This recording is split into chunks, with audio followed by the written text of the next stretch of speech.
Hey everyone, welcome back to my channel. A quick video on how to effectively prepare for coding interviews or coding assessments. I already have a video on how to start with interview prep for the big four tech companies and how to get a job there. But this is more geared only towards the coding part because we have a lot of resources around, like we have LeadCode, HackerRank, Cracking the Coding Interview Book, all of those.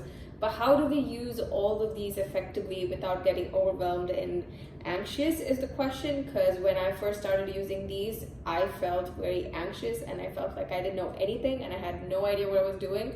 But this kind of schedule or this way of doing things really helped calm me down and also help me prepare effectively. So I'm going to share that with you.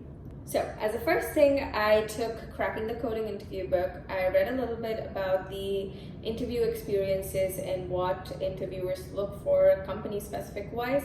The book initially has like 5 or 6 pages that covers Amazon, Facebook, Google, and what are the interview experiences like, what are they looking for, and what is their primary focus on. For Amazon example, leadership principles are very important, like all of the behavioral questions are based around it.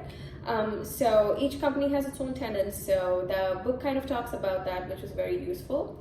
And it also has a schedule after that based on the time you have before you interview. So I had 4 weeks, so I followed a schedule from Cracking the Coding Interview, which was for 4 weeks. So that helped a lot. The schedule basically has topics like what data structures to look at, what algorithms to look at. So I took a look at all of those from the book Cracking the Coding Interview. I didn't do any of the questions there because I wanted to do LeadCode instead.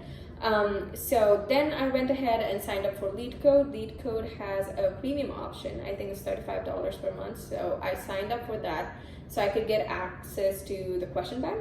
I think same Google, Microsoft, Amazon, I think Airbnb, I think Square and other companies have question banks on LeadCode. So I started doing the top 100 there. And the nice thing about LeadCode is it's kind of grouped questions into categories, which helped me to, pick a category. If it's arrays, if it's hash map, if it's sorting, dynamic programming, pick a category and then work through questions on that. So I did that first. And it really helped kind of calm me down because I started doing the interview questions based on the company tag, and which is basically most recently asked, most frequently asked, and all of that with the Amazon company tag. And it kind of overwhelmed me because I had no idea how to do any of these things, and it kind of set me back.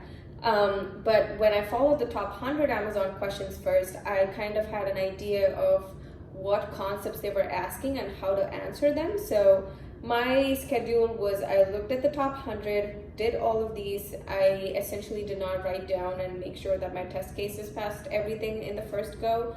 What I did was I came up with a pseudocode in my head. I also wrote it down a little bit, and then I looked at the solution, because what happens is when you try hard to think about something, or if you're not able to arrive at something, your brain is very active at that point, and then when you look at the solution, it kind of sticks onto you, and when you try to understand the solution, you grasp more content. So that's the technique that I used to understand these concepts of dynamic programming, recursion, sliding windows, all of these very heavy concepts that we don't usually go through.